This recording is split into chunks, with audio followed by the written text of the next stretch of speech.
Miss Davis chose to go first. I was thinking of your daughter. I was, because I messed up where her Regent Scholarship, so it's still on the mind. Mr. Hill will go second, Adrian will go third, and then we keep alternating in that order.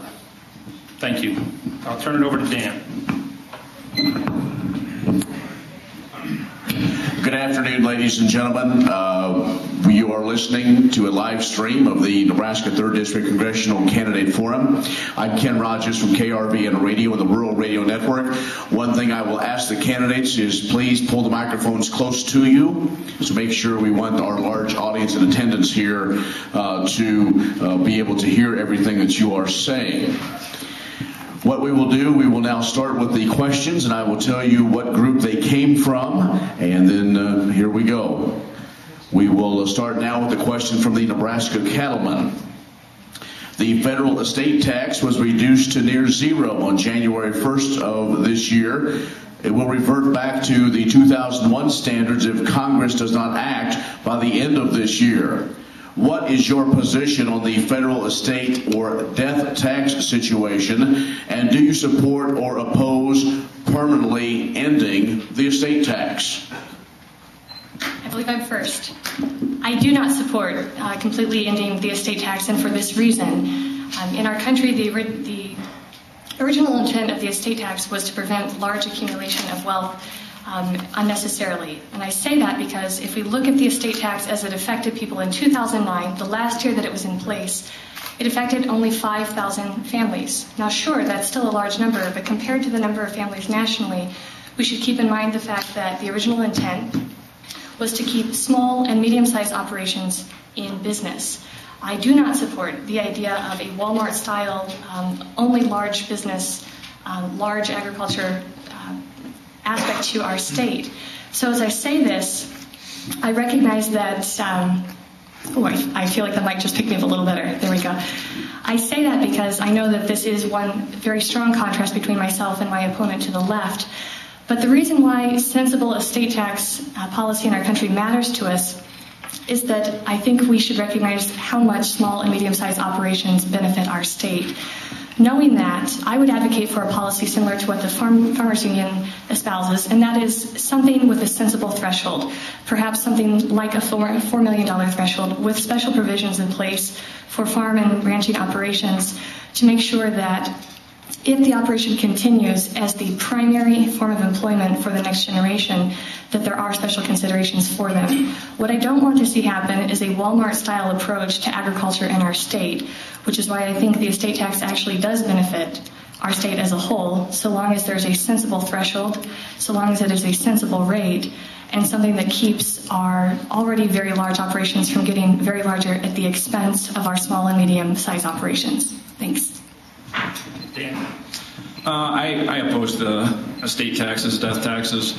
There's a fundamental difference in thinking here. On the one hand, if you believe that you either believe that people own their property first or the government owns your property first. So the idea that the government has a right to take your property is fundamentally, I'm fundamentally opposed to that. We have to tax to pay for the functions of government, but we need to tax as little as possible.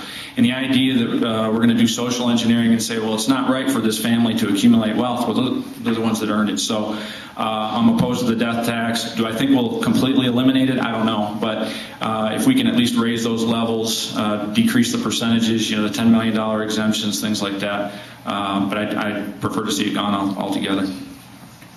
I support a full repeal of the death tax. It's double taxation. It's unfair. It discourages subsequent generations from farming and ranching. And the fact is, following World War II, the death tax was at 80%. For the very same reasons that people want to raise it back up to 55%. That's confiscatory. And like I said, it's double taxation, it's penalizing. Certainly we can do better than that. So that's why I've signed on to a full repeal. And the fact is, we can do a lot more for Nebraska by repealing the death tax than by trying to accomplish some social agenda in terms of our tax policy. We certainly owe the American people better than 55% come January. Thank you all. Our next question comes from the Western Nebraska taxpayers. The topic is illegal immigration. What comes first? Enforce the present law or reform? Could you also comment on funding the fence on the southern border with Mexico? Also, your views on amnesty. Mr. Hill, you're first. Okay. Let's get the easy stuff out of the way first. No amnesty. That's a reward for illegal behavior, and it just encourages more in the future. We tried that once back when President Reagan was in office, and didn't fix anything. It just got worse since then. Amnesty is the wrong way to go by any name. Pathway to citizenship, whatever you want to call it. In terms of first, I don't know if there is a first, but I'd say enforce present laws, but I would say strengthen present laws. Right now, there's no significant real consequences to employing illegal immigrants. That's the biggest problem. People are coming because we're giving them jobs. A lot of people would say, I don't blame the people who come. They want a better life. But we're turning a blind eye to the employers that encourage them to come and reward them for coming. And we've got a lot of government programs that also subsidize bringing people in working at low wages as well. So we've got to stop the flow by enforcing current law. When we talk about the fence down on the southern border with Mexico, I worked down there. I spent 9 months in Arizona and saw almost every part of that border. And every day that was what I was doing was basically chasing down illegal immigrants and drug smugglers.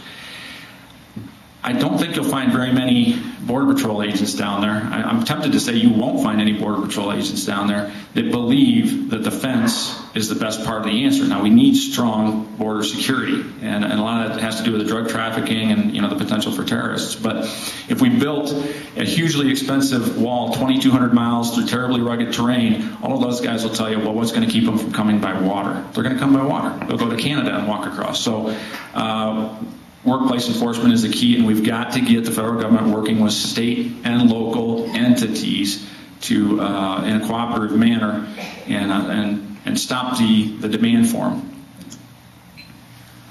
Adrian Smith. I do not support amnesty. I think we need to uphold the rule of law at the border and everywhere else.